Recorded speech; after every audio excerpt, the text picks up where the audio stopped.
আল্লাহ যে আছে দলিল কি? কোরআন হাদিস থেকে দলিল মানব না, কারণ এগুলো তারই কথা। এটা আমাদের যে ভাই প্রশ্ন দিয়েছেন, তিনি যদি আমাদের কোনো নাস্তিক ভাই হন বা অন্য ধর্মাবলম্বী ভাই হন বা যেই হন না কেন, তাকে আমি বলতে চাই, আল্লাহ যে আছেন এটা প্রমাণ হলো আপনি নিজে। আপনি আপনার লাইফটা কোত্থেকে পাইছেন? নেট থেকে ডাউনলোড করে নিছেন? কি বলেন? আপনি নিজেকে কোত্থেকে পাইছেন? আপনার আব্বা আম্মা আপনাকে নেট থেকে ডাউনলোড করে নিয়ে আসছে? ভাইরা আমার, আমাদের অস্তিত্বই আল্লাহর অস্তিত্বের সাক্ষী। আল্লাহ রাব্বুল আলামিন বলেছেন, ওয়াফি আনফুসিকুম আফালা তুবসিরুন, তোমাদের অস্তিত্বের মধ্যেই আল্লাহর অস্তিত্বের নিদর্শন আছে, তোমরা কি দেখো না?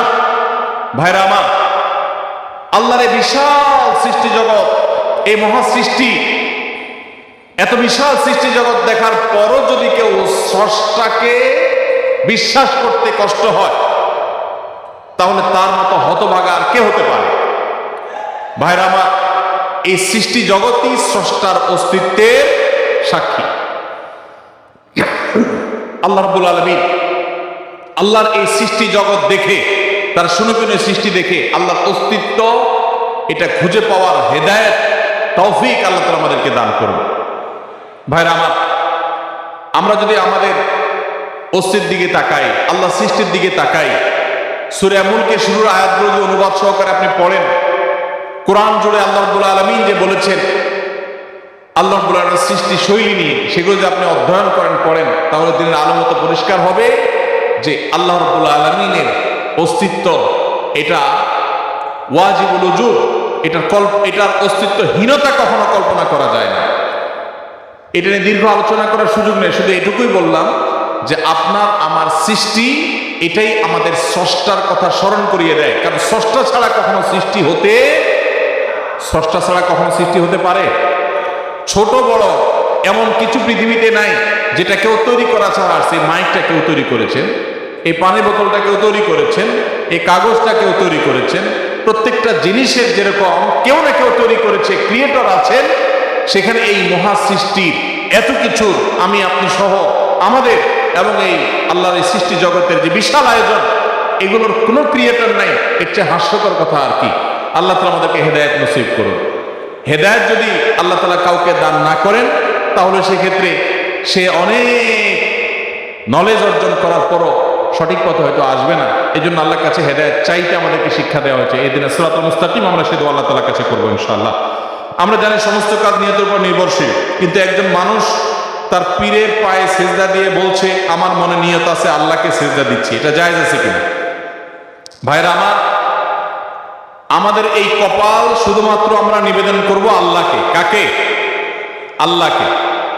আল্লাহ ছাড়া মানুষের এই কপাল আর কারোর সামনে সিজদায় অবনত হবে। আল্লাহ সুবহানাহু ওয়া তাআলা কোরআনে কারীমে সূরা ফাতিহাতে আমাদেরকে শিক্ষা দিয়েছেন, ইয়্যাকা না'বুদু, আল্লাহ আপনারই ইবাদত করি। আমরা ইবাদত করি শুধু কার? ইয়্যাকার মানে হলো শুধুই আপনার ইবাদত করি, আর কারণ না। অতএব ইবাদত শুধু আল্লাহর হতে হবে। কেউ যদি পীরকে সিজদা করে নিয়ত করে যে নিয়ত আল্লাহ দিচ্ছি পীরের দিকে ফিরায়া, তাহলে সেও মুশরিকদের মধ্যে গণ্য হবে। এই নিয়তের কারণে সে শিরক থেকে বের হবে না, কারণ সে মূলত তার পীরকেই সিজদা নিবেদন করছে। এখানে তার নিয়ত ধর্তব্য হবে না, সে মূলত শিরকে আকবরে লিপ্ত হয়েছে। আল্লাহ ছাড়া আর কাউকে সিজদা করা যদি জায়েজ হতো, তাহলে মুহাম্মদ সাল্লাল্লাহু আলাইহি সাল্লামকে সাহাবা ইকরাম সবার আগে সিজদা করতেন।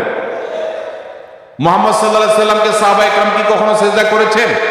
কখনো করেননি। আপনি বলবেন আদম আলাইহিস সালামকে ফেরেশতারা সিজদা করেছে, যে আদম আলাইহিস সালাতু ওয়াস সালামের সময়কার যে শরিয়া ছিল, সেই শরিয়াতে শুধুমাত্র এই তাহিয়ার সিজদা এটা তার জন্য খাস ছিল। এটা একটা। পরবর্তীতে আমাদের নবী সাল্লাল্লাহু আলাইহি সাল্লামের শরীয়তে জায়েজ নাই, জায়েজ হলে মুহাম্মদ সাল্লাল্লাহু আলাইহি সাল্লামকে সাহাবীরা সিজদা করতেন। আরো আদম আলাইহিস সালামের সেই সিজদা নিয়ে আরো নানাবিধ ব্যাখ্যা আছে, মুফাসসিরদের নানাবিধ শক্তি আছে, বক্তব্য আছে। মুহাম্মদ সাল্লাল্লাহু আলাইহি সাল্লামকে যদি সাহাবায়ে কেরাম সিজদা করার কোনো জাল হাদিসে না পাওয়া যায়, তাহলে আপনার পীরকে সিজদা পাওয়ার জন্য? সাহাবায়ে কেরাম মুহাম্মদ সাল্লাল্লাহু আলাইহি সাল্লামকে সিজদা করে আল্লাহকে নিয়ত করতে পারতেন, সেটা তো তারা করেন না। তাহলে আপনাকে এটা কে শিখিয়েছে? শয়তান শিখিয়েছে। কে শিখিয়েছে? আল্লাহ তাআলা আমাদের ভাইদেরকে হেদায়েত নসিব করুন। যারা শিরকে লিপ্ত আছে আল্লাহ তাআলা তাদেরকে তাওহীদে আসার তৌফিক নসিব করুন। এরপরে প্রশ্ন হলো, আমি ফোন কলের মাধ্যমে কয়েকজন সাক্ষী রেখে বিয়ে করে ফেলেছি, এখন এটা কি আমার আসলে বিয়ে হয়ে যাবে? এবার ইসলাম কি বলে একটু বিস্তারিত জানাবেন। ভাইরা আমার, ইসলামী শরিয়াটা তামাশার বিষয় না। অনেক যুবক প্রশ্ন লেখে যে আমরা আল্লাহকে সাক্ষী রেখে দুজন বিয়ে করে ফেলেছি, আল্লাহকে সাক্ষী রেখে বিয়ে করে ফেলেছি। ভাইরা আমার, বিবাহ বিশুদ্ধ হওয়ার জন্য দুজন সাক্ষীর উপস্থিতি জরুরি। ফোনে বিবাহ বিশুদ্ধ হবে তখনই যখন ফোনের মাধ্যমে কোনো প্রতিনিধি নিযুক্ত করা হবে, সেই প্রতিনিধি ফোনে যিনি তাকে নিযুক্ত করেছেন তার পক্ষ থেকে বিবাহের প্রস্তাব বা সম্মতি দিবে, তখন ফোনে বিবাহ জায়েজ আছে। পাত্র পাত্রী একে অন্যকে প্রস্তাব দিল আর সম্মতি প্রকাশ করলো এবং সেটা আপনার লাউড স্পিকারে দিল, দুজন সাক্ষী দিল, এটা যথেষ্ট নয়। অতএব ফোন কলে এভাবে বিবাহ হয় না। যদি এরকম করে থাকেন কেউ, সেই বিবাহ বিশুদ্ধ হয়নি। এই ডিটেইল কারণ বলার সুযোগ আমার নাই, শুধু এটুকু বললাম যে ফোন কলে এভাবে বিবাহ বিশুদ্ধ হয় না। এরপর প্রশ্ন হলো, আমার বিয়ে হচ্ছে না চাকরির জন্য, মেয়ে রাজি আছে, আমিও রাজি, কিন্তু পরিবার বুঝে না, কি করব? এটা তো আমরা বলেছি, আপনার যখন আর্থিক সঙ্গতি নেই তখন শরীয়ত আপনাকে বিয়ে করতে বলে না, আপনাকে রোজা রাখতে বলে। কি রাখতে বলে? রোজা রাখলে, সিয়াম পালন করলে আত্মনিয়ন্ত্রণ করবেন আপনি, সেটা বলেছে। আপনি পরিবারের দোষ দিচ্ছেন কেন? আমরা ঢাল নাই, তরবারি নাই, নিদিরাম সর্দার। চাকরি নাই, টাকা নাই, রুজি নাই, ইনকাম নাই, আপনি বিয়ে করার জন্য পরিবারের চাপ দিচ্ছেন, আবার দোষ দিচ্ছেন পরিবার রাজি না। পরিবার কি দেখে রাজি হবে? নিজে বাপার হোটেলে খান, আবার আরেকজন বাপার হোটেলে খাওয়াবেন, এটা তো উচিত না। তবে বাবা মার যদি আর্থিক সঙ্গতি থাকে তাহলে তাদের সন্তানের চরিত্র রক্ষার জন্য উদ্যোগী হওয়া উচিত, সেটা ভিন্ন বিষয়। কিন্তু সন্তান বাবার উপর এটা চাপায় দিতে পারেন না, এই জন্য উপার্জন করা শুরু করেন। মুশকিল হলো বেশিরভাগ বাবা মা মনে করেন পায়ের উপরে দাঁড় মানে লাখ লাখ টাকার মালিক হওয়া। মনে রাখবেন, কোন রকম মোহরের টাকা জোগাড় করে স্ত্রীর ডাল ভাতের ব্যবস্থা করতে পারলেই শরিয়ার নির্দেশ অনুযায়ী তার বিবাহ করার রাইট এবং অধিকার চলে আসে। বাবা মা কোনো খোঁড়া অজুহাতে তার বিবাহ বিলম্ব করার এখতিয়ার তাদের নাই। আল্লাহ তাআলা আমাদের মুরব্বীদেরকে আবারও দোয়া করে হেদায়েত নসিব করুন। আমি বলছিলাম যে আমি অমুক সরকার পদত্যাগ করলে 10টা রোজা রাখবো, কিন্তু কেউ কেউ বলে যে রোজা রাখা যাবে না। আমি এখন কি করব, আপনার মতামত চাই। আপনি যদি এটা মান্যত করে থাকেন যে অমুকের চলে গেলে, অমুকের পতন হলে, অমুকটা নেমে গেলে আমি রোজা রাখবো, তাহলে সেক্ষেত্রে তার পতন হলে, সে চলে গেলে আপনার রোজা ঠিকই রাখা লাগবে। কারণ রোজা রাখার মান্যত এটা বিশুদ্ধ মান্যত।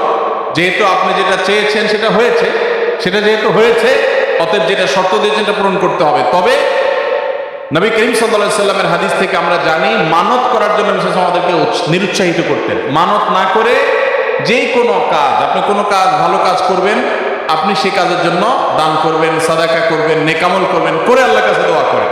আল্লাহকে শর্ত দিবেন না, আল্লাহ তুমি আমার এটা দাও, তাহলে আমি এটা দেব। এটা হলো ইন্নামা ইউস্তাখরাজু মিনাল বাখিল। নবী সাল্লাল্লাহু আলাইহি সাল্লাম বলেছেন, এটা হলো কৃপণের সম্পদ বের করা একটা পলিসি, যে আল্লাহ আমার ছেলেটা পাস করলে আমি 10 টাকা দান করবো। কেন আগে 10 টাকা দান করে তারপর দোয়া করা যায় না? এটাই হলো সুন্নাহ। মানত করা সুন্নাহ নয়, তবে যদি কেউ মানত করে তখন তার পুরা করা ওয়াজিব হয়ে যায়, অতএব আপনার উপরে ওয়াজিব হয়ে যাবে।